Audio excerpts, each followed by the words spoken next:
Hi, I'm the Rap Critic, and this was a request by Nash Milani. And if you'd like to make a request or see episodes early, go to my Patreon for more info. Let's talk about the rest of the Fugees. Well, back in 1990, there was a couple of cousins. Look, I'm not going to beat around the bush about this. For the most part, Fugees were a mediocre rap group whose non-female members made try-hard lyrical miracle raps on their first album until they realized they could pump their bland, flavorless music with blatant nostalgia samples, expensive music videos, guest appearances, and feel-good, treacly kumbaya dreck that gets props from people who still think Jay-Z is too edgy. However, while Pras and Wyclef's later albums cranked all that up to 11 and to diminishing returns, for one shining moment, they caught just enough lightning in a bottle to make a cohesive and sonically engaging album. And as far as the verses on this song, Ready or Not, they're not even that bad. Money in the bag, banker look like a drag. I wanna play with pelicans from here to Baghdad. Like, why did he bring up that the banker looked like a drag queen? This isn't some out-of-the-blue example of queer representation in 90s hip-hop. He's just insulting the banker's looks,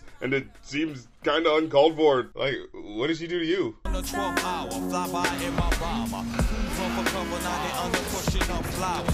And this is my itching problem with Pras. The way he sticks to one-syllable rhyme schemes is frustrating. Like, yes, in a rhyming dictionary, bomber and flower do rhyme, but the first syllables in those words are so awkwardly different, it makes the flow come out sounding like Pras is a high school student in a poetry class who just found out that technically the only real part of the rhyme that matters is the last syllable, and is exploiting that loophole for dear life. Hope nobody tells him about the suffix ing. Homie would have a field day. I was sleeping, but then I woke up and started walking to the bathroom to do some brushing. Wow. Thanks to this suffix, I can rhyme about my entire day. Hey, I wonder why anyone else hasn't thought of doing this before.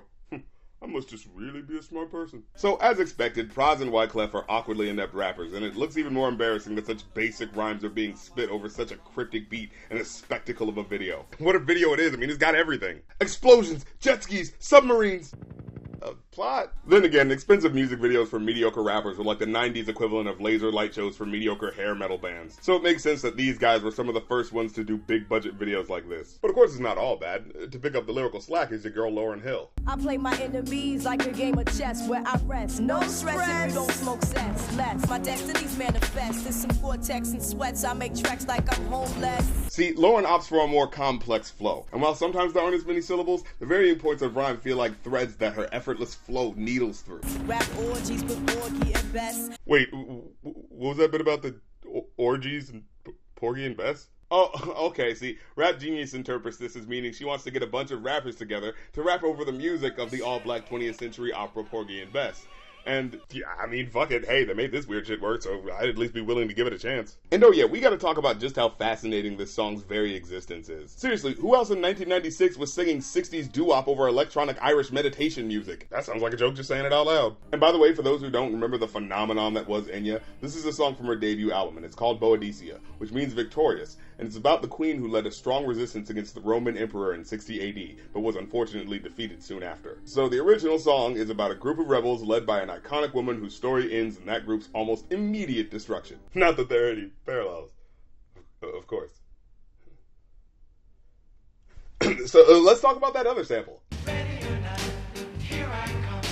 You can't hide.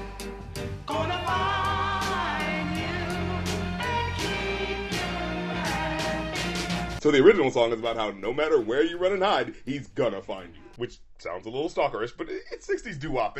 Just don't think about it. But on the Fugees version, it's about how no matter how you run and hide, you can't run from our rap styles. You can't run away from these styles I got, oh baby, 'cause I got a lot, oh yeah.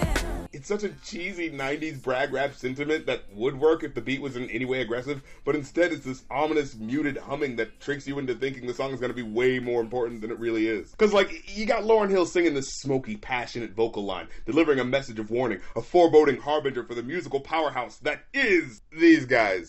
And originally I chalked the clunky writing up to them finding a sample with a good first couple of lines and they just didn't think about how the rest would work. You know, like the chorus for Juicy by Biggie Smalls, that whole part about giving you good and plenty, that had nothing to do with what the song was about. But hey, the first two lines were good, so let's use it. But whenever I heard this song, these lines always particularly stood out to me. Because here's how both those lines go in the original. Gonna find you and keep you right.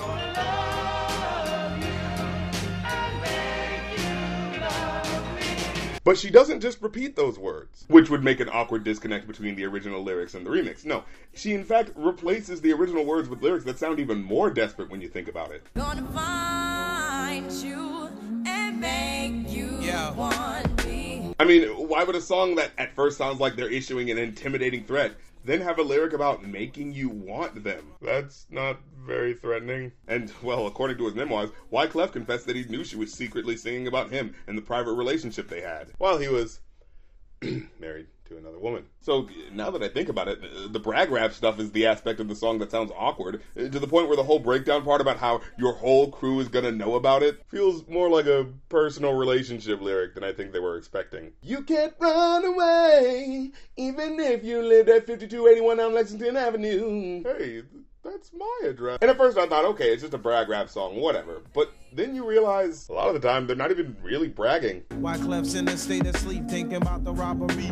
that I did last week. Why is he talking like that? If I could rule the world, everyone would have a gun, and together, of course, we get the up and on their horse. So your ideal world would involve giving everyone a gun and a horse and making them live in the poorest parts of the city? Wow, if those are his economic policies. No wonder his presidential campaign in Haiti didn't go so well. And yes, that actually did happen. I refugee from Guantanamo Bay. Wait, you guys were escaping from Guantanamo Bay?